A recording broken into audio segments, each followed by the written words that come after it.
ચાલો આજે આપણે એક એવા ટોપિક પર વાત કરવાના છીએ જે ફિઝિક્સના બોર્ડ એક્ઝામ માટે ખૂબ જ મહત્વનો છે. આપણે અવરોધ અને તાપમાનના સંબંધને એકદમ સરળ રીતે સમજીશું. ચાલો શરૂ કરીએ. હવે સ્ક્રીન પર જે આ નોટ્સ દેખાઈ રહી છે એ જોઈને કદાચ થોડું ટેન્શન થાય, પણ બિલકુલ ચિંતા ના કરતા. આપણે આ દરેક વસ્તુને સ્ટેપ બાય સ્ટેપ એકદમ સરળતાથી સમજવાના છીએ. આના અંત સુધીમાં બધું જ ક્રિસ્ટલ ક્લિયર થઈ જશે, એ પક્કું છે. તો આજે આપણે શું જોવાના છીએ? પહેલાં તો અવરોધ અને તાપમાનનો બેઝિક સંબંધ, પછી એનું સૂત્ર કેવી રીતે બન્યું એ જોઈશું, આલ્ફા શું છે એ સમજીશું, વાહકો અને અર્ધવાહકો વચ્ચેનો તફાવત જોઈશું, કેટલાક ખાસ મટીરિયલ્સ વિશે જાણીશું અને છેલ્લે એક્ઝામ માટે સૌથી અગત્યના પોઈન્ટ્સને રિવાઇઝ કરીશું. ઓકે, તો ચાલો શરૂ કરીએ પહેલા સેક્શનથી, અવરોધ અને તાપમાન. આ બંને વચ્ચેનું મૂળભૂત જોડાણ શું છે?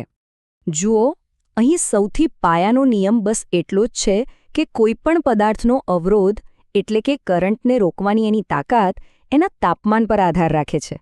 સિમ્પલ ભાષામાં તાપમાન બદલાયું તો અવરોધ પણ બદલાશે, બસ આટલું જ. ઠીક છે, તો આ સંબંધનું કોઈ ગણિત પણ હશે, રાઈટ?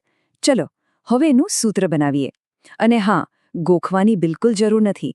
જો તમે એની પાછળનું લોજિક સમજી ગયા ને તો સૂત્ર જિંદગીભર યાદ રહી જશે. સ્ટેપ 1. વિચારો કે અવરોધમાં કેટલો ફેરફાર થશે? વેલ, એ તેના ઓરિજિનલ અવરોધ પર આધાર રાખશે. મતલબ કે જેનું અવરોધ પહેલાથી જ વધારે છે એની ગરમ કરવાથી એમાં ફેરફાર પણ વધારે જ જોવા મળશે. અને સ્ટેપ 2. આ પણ એટલું જ સીધું છે. અવરોધમાં થતો ફેરફાર તાપમાનના ફેરફાર પર પણ આધાર રાખે છે. સિમ્પલ છે, જેટલું વધારે ગરમ કરશો અવરોધમાં એટલો જ મોટો ફેરફાર થશે. હવે જ્યારે આપણે આ બંને નિયમોને જોડીએ ત્યારે એક નવો ખેલાડી મેદાનમાં આવે છે, એક કોન્સ્ટન્ટ, જેને આપણે કહીએ છીએ આલ્ફા. અને આપણું સમીકરણ બની જાય છે ડેલ્ટા આર બરાબર આલ્ફા R0 ડેલ્ટા ટી. યાદ રાખજો, આ આલ્ફા જ આખા ટોપિકનો હીરો છે. તો હવે થોડુંક મેથ્સ અપ્લાય કરીએ એટલે આપણને ફાઇનલ ફોર્મ્યુલા મળી જાય જે પરીક્ષા માટે સૌથી કામની છે. R = R0 1 + alpha T - T0. આ શું કરે છે? એ આપણને કહે છે કે જો આપણી પાસે શરૂઆતનો અવરોધ R0 અને તાપમાન T0 હોય તો નવા તાપમાને T નવો અવરોધ R કેટલો હશે? આપણે જે હમણાં હીરોની વાત કરી એટલે કે આલ્ફા. ચાલો હવે એને જરા નજીકથી ઓળખીએ, કારણ કે આ એક જ અક્ષર આપણને અલગ અલગ પદાર્થોના વર્તનનું આખું રહસ્ય કહી દે છે. તો આ આલ્ફા છે શું? એનું ઓફિશિયલ નામ છે અવરોધકતાનો તાપમાન ગુણાંક. પણ સરળ શબ્દોમાં એ ખાલી એટલું બતાવે છે કે તાપમાનમાં 1 ડિગ્રીનો ફેરફાર કરવાથી અવરોધમાં કેટલો ફરક પડે છે. અને હા, એક્ઝામ માટે આ નોટ કરી લેજો. એના એકમો છે C⁻⁻1 અથવા K⁻⁻1. હવે આવે છે સૌથી મજેદાર ભાગ. ચાલો વાહકો અને અર્ધવાહકોને સામસામે મૂકીએ અને જોઈએ કે આ નાનકડો આલ્ફા આખી ગેમ કેવી રીતે બદલી નાખે છે. આ સ્લાઇડ પર બરાબર ધ્યાન આપજો, કારણ કે આમાંથી સવાલ આવવાના ચાન્સ સૌથી વધુ છે. ડાબી બાજુ છે વાહકો એટલે કે ધાતુઓ.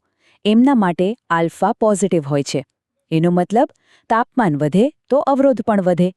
હવે જમણી બાજુ જુઓ, અર્ધવાહકો. એમના માટે આલ્ફા નેગેટિવ હોય છે.